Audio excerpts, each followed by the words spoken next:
we have a busy day, it means that somebody's not having a good day.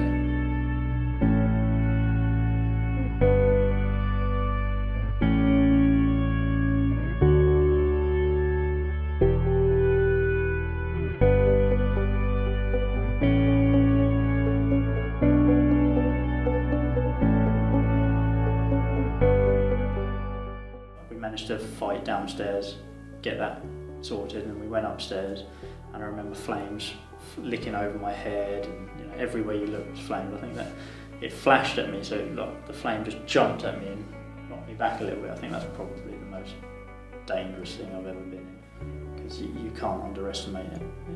It will catch you out.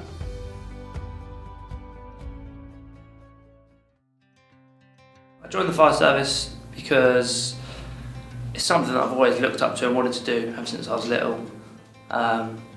In my eyes, it's just something that I've always wanted to go for and aim for. I saw an opening for an apprenticeship within the Bucks Fire Brigade, and I thought that would be a great way to come in and learn a new skill in a nice learning environment with other like-minded people. Joined up retained at Amersham, did 4 years retained, loved it. The opportunity came up where they were doing recruitment, and I just thought, I don't think I'll ever get in, but I'll try for it, and lo and behold, here I am now, 12 years later. I wanted a job that meant something, really. So when I sort of looked into it more in detail, the variety of things that a firefighter does, so it's not just incidents, you do things around station, training, you go out into the community, so whether that be home fire risk checks or to schools, so it was the variety of work that we did. It wasn't office-based, which would kill me. The training for my current job as a fireman over lifeguarding was equally tough.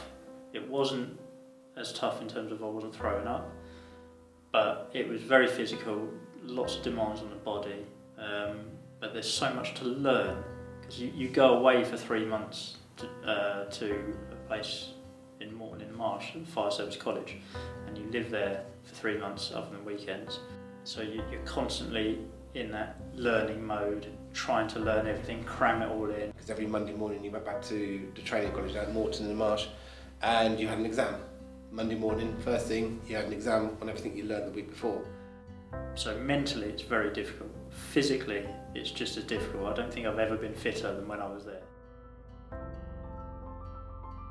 I suppose it's very rewarding to speak to the members of the public and hear their respect for us. The saving of lives, and to know that you can go into an incident, you can rescue somebody, is very rewarding, don't get me wrong, but it's also just to speak to the members of the public at these fates and things like that, and hear how they respect us and how they feel about us doing our jobs.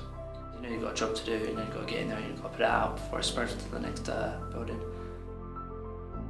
We have our way of dealing with it, and our way of dealing it is almost, like, to the amateur world would seem quite sick, because we sort of like joke about things, laugh about things, and it does seem quite horrible, but that's our way of coping.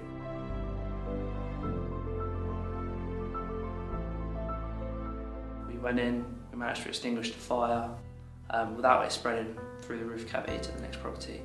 So although that room was heavily damaged by fire and the rest of the house was damaged by smoke, we all did a good job. Everyone at the incident did a good job of not allowing the fire to spread through the roof to the next property. I went to a house fire. It came through as a gas explosion, and when we turned up, or as soon as we got out of the station, because it wasn't too far, we could see the big plume of smoke. So we knew it was a going job straight away.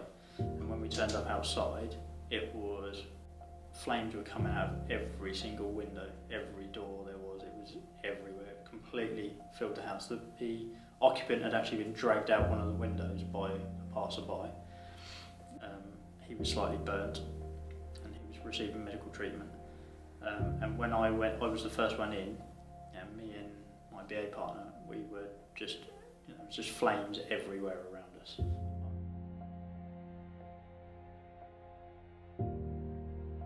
And even though we are trying our hardest to save the life, we don't save a life. It's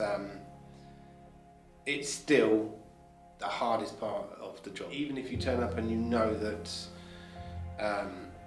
there is nothing we can do for that person, we still will go that extra 10% to try to do something for that person. I've had instances where the person has got a 0 chance of surviving, but it doesn't mean that I'm going to go any less in to try and save them.